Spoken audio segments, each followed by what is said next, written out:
우선 오늘 경기 전체 기록을 보면 토트넘이 정말 포스텍 축구가 아닌 토트넘다운 축구로 우승했다.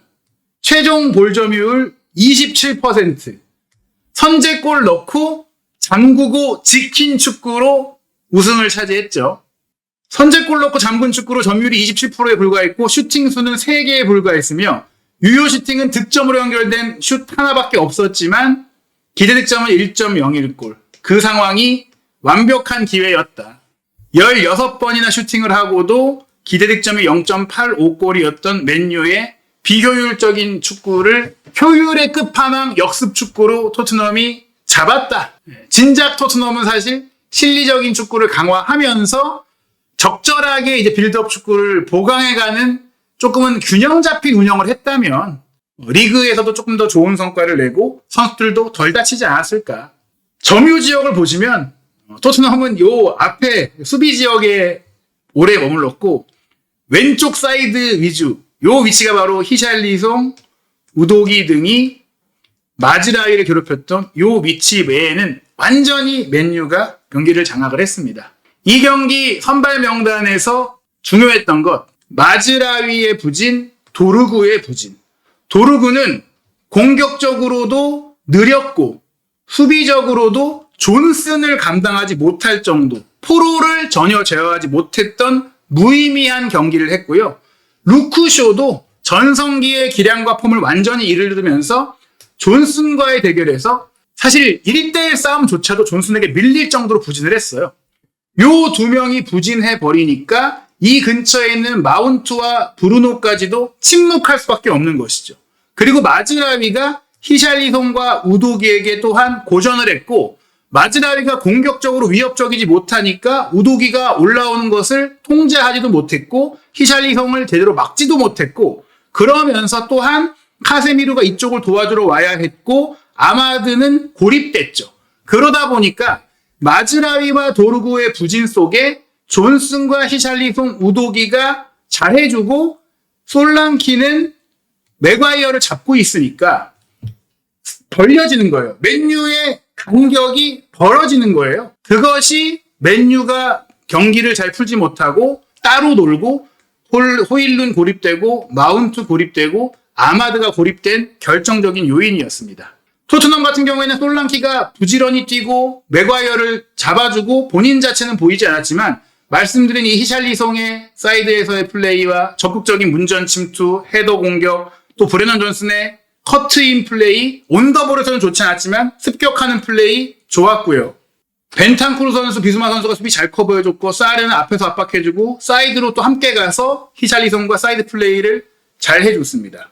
손흥민 선수 트로피 든 모습 다시 한번 보여드릴게요. 트로피를 들고 환호하는 모습, 또 크게 나온 모습, 또 뒤늦게 터지는 폭죽. 딱 들어올릴 때 폭죽이 터졌어야 되는데 이렇게 선수들을 바라보고 폭죽 터질 때 맞춰서 또 한 번 들었던 모습이고요. 다른 각도에서 또 손흥민 선수가 웃음컵 들 때, 요 앞을 보고 들 때 폭죽이 땅 터졌어야 되는데 요거 조금 아쉬웠고 또 손흥민 선수가 동료들 다 메달 걸고 그 다음에 받으려고 나중에 했는데 그러다 보니까 이제 원래는 명단에도 없는 선수들이 다 메달을 걸다 보니까 본인은 안 받았는데 이게 또 손흥민 선수의 인품 아니겠습니까? 이게 또 큰형으로서 리더로서의 모습 아니겠습니까? 토트넘은 말씀드린 대로 사실 존슨과 사르가 나오고 손흥민 선수와 오도베르가 벤치로 내려가 있는 그 결정이 좋은 판단일까라고 우려를 했었는데 결과적으로는 사르와 존슨이 결승골을 합작하면서 포스테코글루 감독의 선택이 적중을 했다. 사이드 위주의 플레이, 또 미드필드에서 수적 열세에 대한 우려 이런 것들을 또 커버해줬고 히샬리송의 저돌적인 플레이로 또 피지컬적인 플레이로 상대를 공략했던 것은 기술이 좋은 오도베르나 또 분명히 부상 복귀 이후 아직 풀핏을 찾지 못한 손흥민 선수를 교체 자원으로 두었던 것. 물론 오도베르는 아예 들어가지도 못했고 오히려 들어갈 필요 없이 리드를 잡았기 때문에 만약 토트넘이 끌려가는 상황이 됐거나 골이 필요한 상황이었다면 후반전에 투입했을 선수가 테리나 오도베르였을 텐데 후반전에 토트넘은 존슨을 빼고 단소를 투입해 5백으로 바꿨고 우도기를 빼고 스펜스를 투입해서 풀백 지역에 체력을 커버했고 사르를 빼고 그레이를 투입하면서 역시 중앙 미드필드 지역에 수비를 강화하는 계속해서 잠그기 위한 선택까지 하면서 포스테코글루 감독이 정말 운영도 잘했다라고 할 수 있고, 그리고 이날 로메로 역시 유로파리그 토너먼트 내내 그랬지만 정말 호일룬을 완벽하게 묶어내고 메가이어와의 신경전도 이겨내고 정말 월드컵 우승을 했던 그 경험이 무엇인지, 이런 큰 경기에서 치열한 상태에서 무엇을 이 선수가 할 수 있는지에 대한 클래스도 보여줬다고 할 수 있고요. 득점 장면이 특히 토트넘이 계획했던 장면이자 가장 공격 위협이 치솟았던 가장 유력했던 장면이었거든요. 토트넘은 딱 2번 위협을 가했고 그것으로 경기를 가져왔다. 사실 초반에 맨유가 더 잘했어요. 맨유가 더 안정적으로 보였죠. 하지만 단 한 번의 역습으로 맨유를 당황시켰고 그 뒤 맨유의 경기를 둔화시켰고 그리고 전반전이 끝나기 전에 골을 터뜨렸기 때문에 맨유가 자신감을 잃은 채로 하프타임에 임하게 했고 그 뒤 후반전 내내 공격은 하지 않았지만 교체할 때마다 손흥민 선수가 들어갔을 때, 단소가 들어갔을 때, 스펜스, 그레이 들어갔을 때 계속해서 더 촘촘한 경기를 하면서 승리했습니다. 그리고 또 하나 중요한 것은 토트넘이 하이라인을 하지 않고 안정적으로 플레이를 했기 때문에 자기陣에서 공을 잃어버린 게 맨유가 19회, 토트넘이 22회로 엇비슷했는데 토트넘이 또 그렇게까지 전방 압박을 하지 않았어요. 토트넘이 상대 지역 중에서도 바깥에서만 공을 떼어냈고 또 토트넘이 공을 빼앗겨서 슈팅을 허용한 게, 자기 진영에서 공을 빼앗겨서 슈팅을 허용한 게 한 번밖에 안 나올 정도로 포스테코글루 감독 특유의 전술적인 허점이 전혀 나오지 않은 경기 운영을 했습니다. 하이 턴오버를 양팀 모두 만들지 못했던 것은 토트넘이 경기 계획을 바꿨고 맨유도 어느 정도 바꿨지만 그 과정에서 토트넘이 더 철저하게 이기기 위한 실용적인 축구 운영을 했다라는 거. 그래서 평균 위치도 보시면은 토트넘이 거의 자기 진영을 지키면서 플레이를 했고 토트넘 특유의 빌드업 패턴도 굳이 가져가지 않았고 로메로가 거의 스위퍼처럼 뒤에 쳐져서 막아주고 반더벤이 위아래로 오르내리면서 커버해주고 그리고 우도기와 포로도 풀백 위치를 지켜주면서 본인들의 측면 뒷공간을 내주지 않았고 존슨도 나름 열심히 수비 가담을 해줬고 그리고 벤탄쿠르와 비수마도 박투박 미드필드를 해주면서 너무 높이 올라가지 않았기 때문에 항상 수비 위치를 내주지 않았죠.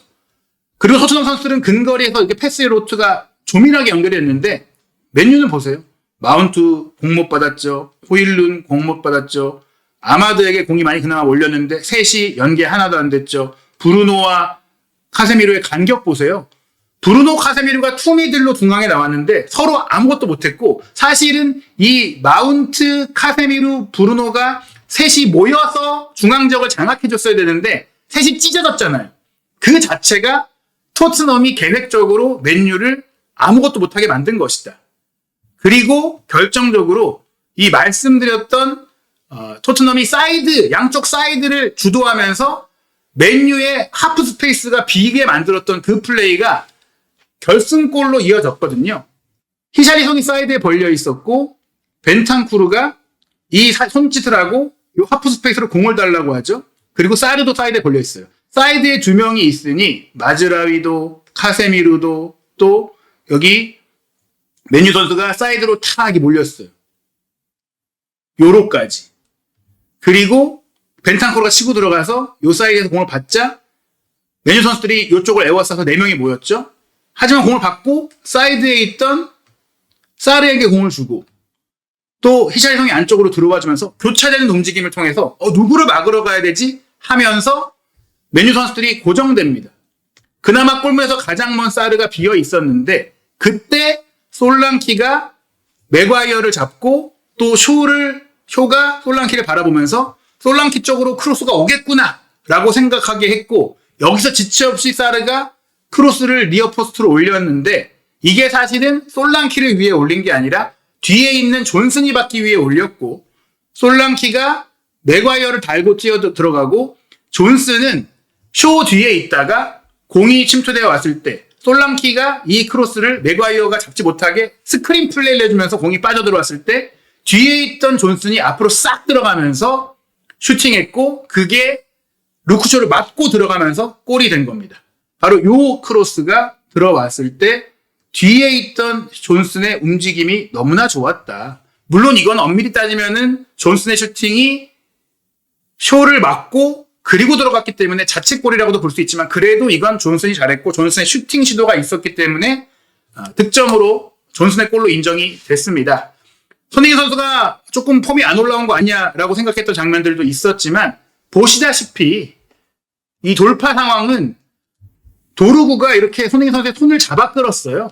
손흥민 선수가 분명히 더 날카로운 모습을 보일 수도 있었겠지만 수비에 집중해야 되는 상황 속에 투입이 됐었고 팀이 1대0으로 리드하는 상황 속에서 그리고 역습 상황에서는 맨유가 이렇게 온몸을 써서 막는 상황들이 있었기 때문에 손흥민 선수는 충분히 제 몫을 다했고 맨유가 더 많이 뛰게 만들었고 결국 토트넘이 승리했고 그리고 토트넘이 챔피언이 됐기 때문에 다른 말은 더 필요 없을 것 같습니다. 어찌됐거나 토트넘은 맨유를 상대로 승리할 자격이 분명한 유로파리그 챔피언이 될 자격이 분명한 승리를 거뒀습니다. 손흥민 선수의 감격, 또 모두가 손흥민 선수가 우승하기를 바랬고 염원했고 응원했던 그 결실이 이루어졌습니다. 마침내 환희, 행복의 눈물을 흘린 손흥민 선수 우승컵을 드는 그 순간을 우리가 라이브로 볼 수 있어서 너무나 행복했고요. 올 한 해 정말 너무나 힘들었는데 손흥민 선수의 첫 우승, 토트넘의 유로파리그 우승 함께 할 수 있어서 너무나 행복했습니다. 오늘 긴 시간 한준TV와 함께 해주신 여러분, 또 한준TV 성원해주신 많은 분들 감사드리고요. 한준TV와 함께 토트넘의 올 시즌 마지막 경기인 토트넘과 브라이튼의 프리미어리그 최종전 경기도 함께 해주시고 또 이강인 선수의 파리 생제르맹이 치를 챔피언스리그 결승전도 이어지니까요. 한준TV 구독, 좋아요, 알림 설정으로 계속해서 모든 축구 이슈들 확인해 주시기 바랍니다. 또 토트넘의 우승 이후 영국 현지 반응과 또 손흥민 선수에 대한 최신 소식, 올 여름 많은 이적이 예상되는 한국인 유럽파들의 여름 이적 소식도 확인해 주시기 바랍니다. 한준TV가 계속 독점 정보 수집하고 있으니까요. 구독, 좋아요, 알림 설정 꼭 부탁드립니다. 감사합니다.